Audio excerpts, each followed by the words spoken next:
Well, Sam, I don't know, in the quietness of the Kohl Center, can you describe what this last 30 minutes has been like? And I guess let's start with the path down the court for that winning shot. Take us through it.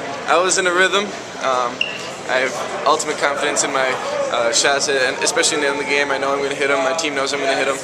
And we ran split, came around off the J, took my time, just regular follow through like I practiced every day. You know, dribble into it, extend straight up, and went down for me.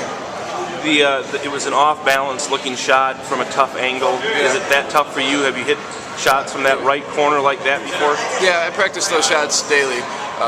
Me and my dad, for the past, 7-8 years, we've been going off the dribble, shooting fadeaways with guys in my face, you know, and so that wasn't an awkward shot for me at all. That was a shot that I've done many times, hundreds of times before, and I've hit that shot many times. So I was confident and I knew it was going to go in.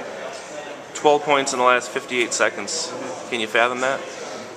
I just need to do what my team needed for me to do to win, you know, and whether it's distributing or scoring, I have to do that, and I did that tonight.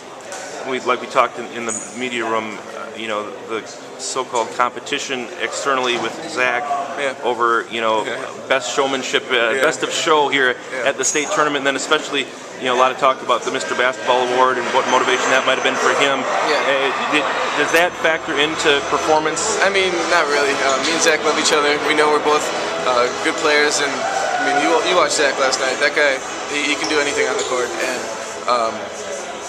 it's not we go for showmanship. We just want to win, and Zach's a winner, and today I'm a winner too. So I'll be calling him later and wishing him luck, and he'll be congratulating me too.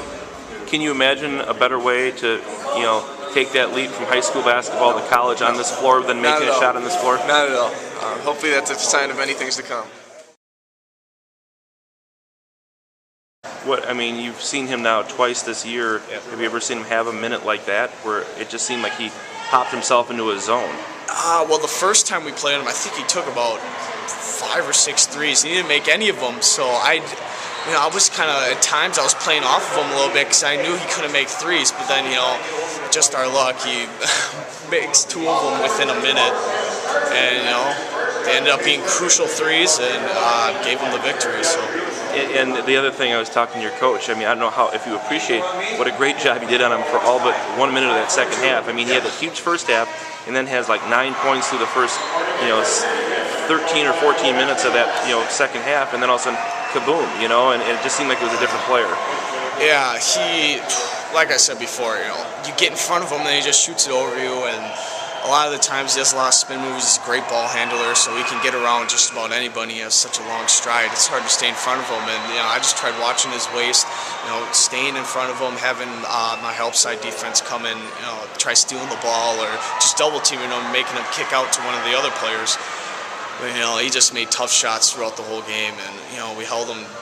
I don't know how many points in the third quarter, but not nearly as much as he did in the first half. And it's kudos to him for making those threes at the end. I could see why he's going to Madison, and he's a great player, and I hope he does well here.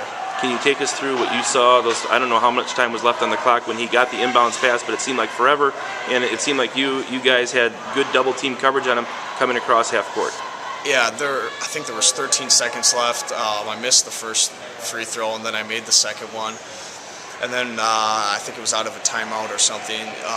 Me and Ty Demuth were going to double team him, and then he caught the ball. Ty was guarding him up the court, and he got a little past him, and then I jumped in front of him, and he just pulled up, and I jumped up, tried to block the shot. I think I got a fingertip on it, but then just happened to go in, and he's 6'8", so his release point is way up there. And so not even sure he was square to the basket, to be honest with you. He was definitely fading backwards to the right. It was a crazy shot, but he made it, and they got the victory. So. Well, Coach, obviously a tough way to lose in the state championship game. What did you tell your kids, and how do you have them realize what a great game they were in? Yeah, I'll be honest with you. I've been doing this a long time, but I was still at a loss for words as to what to say. Told them that I was proud of them and how hard they played all season long, and just the kid hit tough shots on us, and what can you do when he shoots the ball from that far out with a hand in his face and makes them? Could you take us through what you saw when Dekker took the ball down the court? Did you think he'd get a good shot off? No, I really didn't. We had a double team on him with Nico and Ty, and he just kept his dribble alive until he got, what did he shoot it from, 30 feet? And pulled up and hit a tough shot. If he misses it, we win the state championship. That's how close it was. And he was so quiet for so much of that second half, 9 points till that final stretch of the fourth quarter, then 12 in the final 58 seconds. I mean, what did you do so well on him after that big first half, and where did you see him elevate down the stretch? We didn't change anything from the first half to the second half, except try to find him a little bit earlier in their offense, so we would not have an easy lane to the basket. He pulled up from 30 feet 3 times in the last minute and buried jump shots. What can you do? We were there. It wasn't like we stood and watched him shoot it. We guarded him. We just made him. Todd, I got to ask you the same question I asked Steve Showalter last night. At what point does what happened today stop becoming a coaching highlight of a lifetime and become a parenting highlight of a lifetime? Right now, I still think I'm in the moment of coaching, and as a parent, I'll get into that, and it's very difficult at times. But right now, I want to enjoy this with my team and my players, which Sam is, and just live in the moment because it's unbelievable what we've been doing and trying to do it, and to have it end that way. Couldn't ask for more, so truly blessed, and